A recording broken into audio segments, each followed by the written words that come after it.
परमात्मा बड़े भैया जी मान सिंह जी जो भरतपुर से चल करके आए, संत फकीर औलिया महात्माओं की प्रार्थना कविता चेतावनी के माध्यम से बड़ा ही अच्छे और सुंदर तरीके से कविता के माध्यम से ये बताया कि मानव का चोला अमोलक मिला और जब ये जीवात्मा इस शरीर को छोड़ करके जाएगी तो सुई की नोक भी साथ जाने वाली नहीं। अभी लास्ट वाली एक दृष्टांत दिया था कि महात्मा ने पारस का पत्थर दे दिया था, 3 दिन का समय दिया था। तो धर्म प्रेमियों वो 3 दिन कौन से हैं? हम और आपके पास भी कोई केवल 3 दिन ही बचे हैं। एक दिन बचपन का, दूसरा दिन जवानी का और तीसरा दिन बुढ़ापे का और चौथा दिन भगवान के यहाँ का। 3 दिन है। तो बचपन जवानी, बचपन खेल में, जवानी गफलत में और बुढ़ापा रोगों में चला जाता है। अब भजन तो करेंगे। ये कलयुग का मलिन समय है। बचपन में तो होता नहीं। बच्चे को शिक्षा के साथ साथ में संस्कार की आवश्यकता थी आज के समय में, लेकिन संस्कार भी शिक्षा हो गई। भारतीय सनातन संस्कृति को खत्म होकर के विदेशों की नीति भारत में आ गई। शिक्षा का स्तर चला गया। हाई स्कूल इंटर में पढ़ने वाले बच्चे से पूछा जाए, एक गायत्री मंत्र का श्लोक सुना दे, गुरु की वंदना सुना दे। गायत्री मंत्र का उसमें वो नहीं आएगा, एक मंत्र नहीं आएगा कि हनुमान चालीसा सुना दे, नहीं आएगा। प्राइमरी का बच्चा प्ले ग्रुप में जाता है, नर्सरी में जाता है, उससे कहो एक कविता सुना दे, हिंदी की कविता नहीं जाएगा। और पापा से कहेगा कि इंग्लिश की पोएम सुना दूं, तो वो सुना देगा कि twinkle twinkle little star how I wonder what you are, up above the wonder so I like a diamond in the sky. English तो सुना देगा लेकिन हिंदी की कविता नहीं। तो ये बाबा जय गुरुदेव महाराज जी ये नहीं कहते कि बच्चों को शिक्षा मत दो, इंग्लिश मीडियम में पढ़ाओ, लेकिन अपनी संस्कृति को, अपने वजूद को मत भूलो। शिक्षा के साथ साथ में हिंदी का ज्ञान होना चाहिए। बाबा जय गुरुदेव महाराज ने कहा कि आगे भाषा हिंदी और संस्कृत हो जाएगी। अभी जो विद्यालय में बच्चे पढ़ रहे हैं वो हिंदी और संस्कृत भाषा का जरूर अध्ययन करें। हिंदी भी टूटी फूटी इंग्लिश के आगे 1 2 3 4 5 6 इंग्लिश। हिंदी में बच्चा लिखना नहीं जानते, ना बोलना जानते हैं। पहाड़े पूछो 2 1 2 2 2 4 नहीं आते। 2 बजा 2 2 2 2 3 ना अम्मा समझ ना बाबा कभी पढ़ा तुम्हें कहना है, अम्मा बाबा कहते हैं क्या पढ़ा तुम सुनाइए।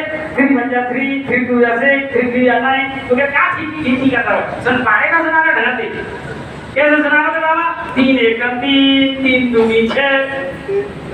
और दादा दादी के साथ में बैठते तो संस्कार देते, शिक्षा कहानियां महाभारत की, गीता की, रामायण की बातें बताते और कहानी के माध्यम से शिक्षा दे देते। अब रिमोट हाथ में आ गया और मोबाइल हाथ में आ गया, दादा दादी के पास अब बैठते नहीं। तो भाई साहब ने सारी बात बताई कि महात्मा की तुम एक बात पकड़ लो, 3 दिन का समय शेष है तो काम हो जाएगा। तो महात्मा का ये काम है कि समय बहुत कम है, उनको दिख रहा है कि सांसों की पूंजी धीरे धीरे खत्म ही हो रही है। सब 21,600 सांसें 24 घंटे में खत्म हो जाती है। अब कहा कि बैठ तुम्हारे साधारण बैठने में 1 मिनट में 12 सांस खत्म हो जाती है। चलत 18, चलने में 1 मिनट में 18 सांसें खत्म हो जाती है। सोवत में 32, सोने में और विषय विकार में दूनी है गई, कह गए जग 20। और यदि साधन भजन पर बैठते हो, पूजा पे बैठते हो तो 1 मिनट में 7 या 8 सांसें खत्म होती है। तो महात्मा को चिंता है तो काम हो जाए, एक बात लग जाए। सत्संग के माध्यम से महात्मा आए एक राजा के पास, बोले कि बच्चा क्या करता है, दिनचर्या बता के राजकाज का सामने सुबह जगता हूँ, सैनिक को मंत्रियों को दिशा निर्देशन देता हूँ, ये काम है वो काम है। तो बोले भगवान का भजन करता है कि नहीं करता? फिर इसका मेरे पास समय नहीं, इतनी दुनिया की कमाई कर रहा है, राजा बना बैठा, भगवान के भजन करने का समय नहीं, फिर क्या समय बीत जाएगा। नेक राम भजन कर ले प्राणी, क्या रखा है जिंदगानी में, कर्म को कर्म तूने बहुत करे, जा चढ़ती देख जवानी, अभी सुधर जाओ बंदे, नहीं फिर क्या, जब भैंस चली गई फिर क्या होगा। तो के भजन वजन हमसे नहीं होगा बाबा, तो महात्माओं का भजन नहीं होगा। चल एक काम तो कर ले, एक आश्रम में नदी का किनारा है, वहां पर संत फकीर महात्मा रहते हैं, सुबह जाकर के 4 बजे जगो, महात्मा का दर्शन करके राजमहल में आ जाओ। इतना काम तो कर लोगे, कितना काम तो कर ले, तो चले जाना। महात्मा कह करके चले गए। राजा गया, सुबह संत फकीर महात्मा स्नान कर रहे, कुछ ध्यान भजन बंधन में बैठे प्रार्थना कर रहे थे। उधर एक पत्थर के किनारे पानी में बगुला एक कान पर बैठा होकर के खड़ा, मछली की ताकत में बैठा। महात्मा की दृष्टि बगुले पर पड़ी, बगुला को देख करके महात्मा कुछ बस्ती में आ गए, वो मस्ती में आकर के गुनगुनाने लगे। तो बगुला क्या कर रहा है कि चोंच पानी में डाले और पत्थर पे आकर के घिसे, फिर चोंच पानी में डाले, पत्थर पे घिसे। महात्मा को मस्ती आई, महात्मा बगुला को देख करके कहने लगे कि घिसे घिसावे घिस घिस घिस घिस डारे पानी, के कारण तुम घिसत हो, वो कारण हम जानी रे भैया, वो कारण हम जानी। ये बगुला से कह रहे हैं कि हम तू क्यों घिस रहा है, मैं समझ रहा हूँ। घिसे घिसावे घिस घिसे घिस घिस डारे पानी, के कारण तुम घिसत हो, वो कारण हम जानी। राजा खड़ा वहीं देख रहा था महात्मा को, बोला चलो ये बढ़िया होगा, अब घर जाकर के नहाते में धोते में कोई काम करेंगे, भजन कर लेंगे। बाबा जी भजन की कह रहे, तो सुबह राजा चला गया घर पर। सुबह 9 बजे हजामत बनाने के लिए नाई आया राजा साहब की। अब राजा साहब कुर्सी पे बैठ गए, तौलिया लगा दी। ब्लेड वाले उस तरह नहीं थे, पहले भी हमारे नाई ठाकुर गांव में आते थे, पत्थर की टिकिया रखते, छुरा निकाला, पानी निकाला, घिस घिस ऐसे करके तब सेविंग बनती थी। तो राजा बैठ गया और नाई ने अपने मुस्तरा निकाला और पत्थर पर लेकर घिसा, घिस घिस की आवाज आई। तो राजा कह रहा कि महात्मा कह रहे थे श्वास गिनती की श्वास मिली है कि श्वास श्वास पे हरि भजो और प्रथा श्वास मत खो, ना जाने जा श्वास को आपन हो न हो। तो जब तक घिसरा में भगवान को भजन कर लो, उसने आंख बंद करी राजा ने, तो घिस घिस की आवाज आ रही, तो राजा बोलने लगा कि घिस घिसा में घिस घिस घिस घिस डारे पानी, के कारण तुम घिसत हो, वो कारण हम जानी रे भैया, वो कारण हम जानी। इतनी बात सुनी तो एकदम से छुरा छूट गया नीचे। नाई ठाकुर तुम पाक पैरों में गिरा कि महाराज मुझे माफ कर दो। राजा बोला रे तू सेविक बना, फिर गाड़ी बना, बात क्या हुई कि महाराज सब कुछ आपको मालूम हो गया, आप मुझे माफी दे दीजिए, अब बढ़ के फांसी लटकेगी। जब खोल कैसे मालूम पड़ेगा। सेनापति नाई से मिल गया, स्वर्ण मुद्रा की थैली दी कि राजा की गर्दन तक आप तेरे जाते हैं और छुरा को धारदार रेत से एकदम से पहना धार बना करके राजा की गर्दन को कट कर देना, मैं यहाँ का राजा बन जाऊंगा, तू सेनापति बन जाएगा। बच्चा उनका छोटा था, ये षड्यंत्र के तहत का उसी दिन मारने की तरकीब योजना थी। जैसे घिसा, अब बोला कि मैंने तो कुछ नहीं कहा, गलती क्या थी, शेर मारा कि महाराज बनेगी बस है होगा, अरे कि जल्दी बना, अरे कि महाराज बस है होगा। राजा कह रहे हैं बात क्या है कि साहब सब महाराज आपको सब कुछ मालूम है। फिर क्या मालूम है कि अभी आप कह तो रहे थे, अरे तो वो तो हमारे गुरु महाराज ने हमको मंत्र दिया था क्या कि घिसे घिसाब है, घिस जा रहा है पानी के कारण तुम घिसत हो, वो कारण हम जानी। तो मतलब भगवान का भजन कर रहा था, अरे क्या महाराज भगवान का भजन ना करे तो सब कुछ मान ले, तुम वो दरवाजा दो माफ कर दोगे। राजा बोले बात क्या है, समझ में नहीं आ रही। तो उसने कहा बात बता, चल तुझे माफी दे कि फांसी तो नहीं देंगे। अरे तू हमारा ठाकुर है, हमारी सेवा करता है, हम तुझे फांसी क्यों देंगे कि माफ कर दो। माफ कर दिया। तब उसने बताया कि महाराज ऐसे ऐसे सेनापति ने और मुझे सोने की स्वर्ण मुद्राएं दी की थैली और आपको कत्ल करने की मुझे आदेश था, आज ही आपका कत्ल करना था। आपका जो सेनापति है वो राजा बनता, मैं महामंत्री बन जाता। राजा ने कहा इतना बड़ा संत दर्शन से लाभ, एक बार ही आप दर्शन किया, मेरी जीवन की दिशाएं बदल गई, अकाल मौत मेरी हो जाती और मेरी जीवात्मा नरक 84 में चला गई, तो ऐसे राज्य से क्या फायदा। जो शहंशाह का मालिक मेरा रखवाला है, उसको मालूम पड़ गई किसी कल अकाल मौत होगी तो मेरे लिए रास्ता और जरिया बता दिया। ठीक ऐसे ही बाबा जयगुरुदेव महाराज ने कहा ये सत्संग जो आपका चल रहा है, आपको 9 दिन लगातार सुनने, 3 दिन और रह गए तो कोई न कोई बात आपको लग जाएगी, तो आपके घर में, गृहस्थी में, समाज में वो अंतिम समय तक काम आएगी। बोलो प्रेम से।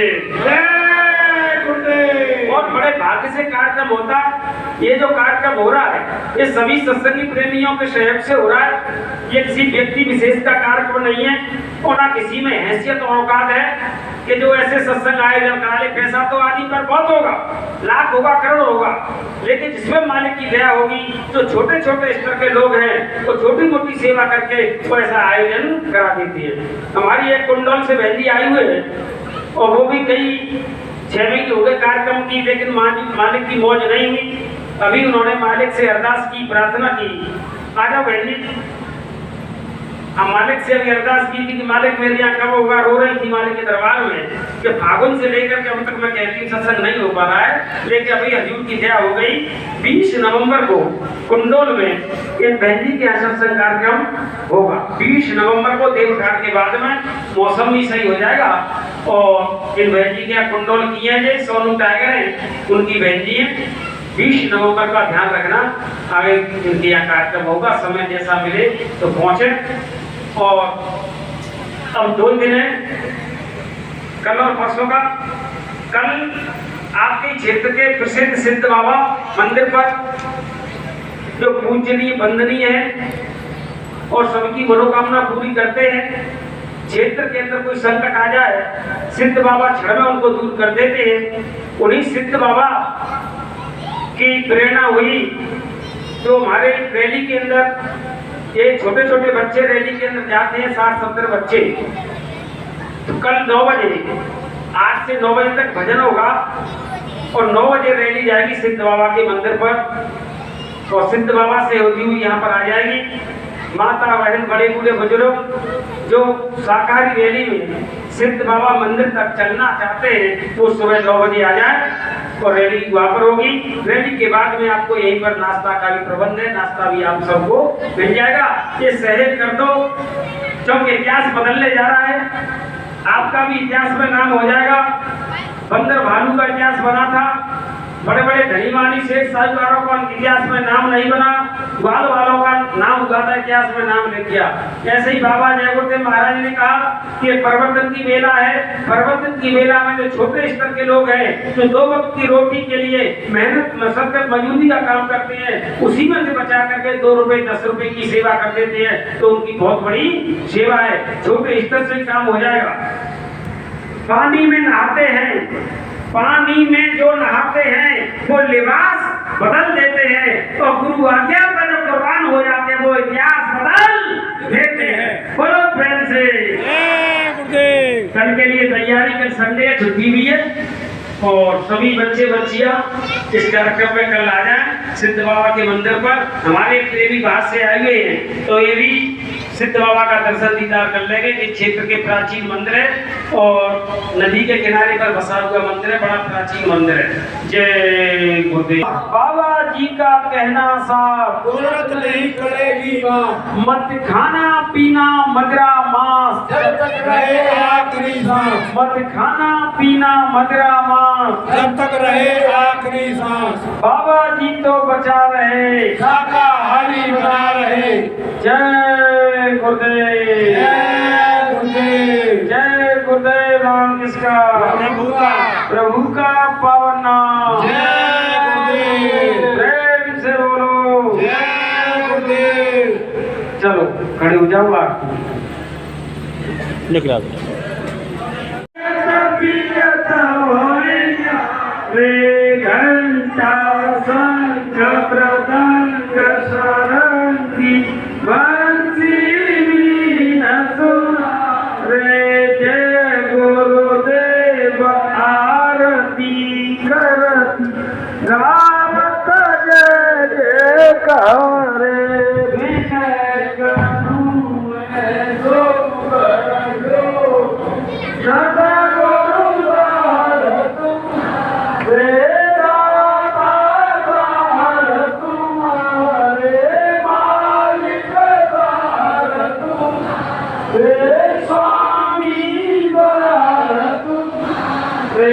कोटि कोटि करु वंदना अरब खरब प्रणाम।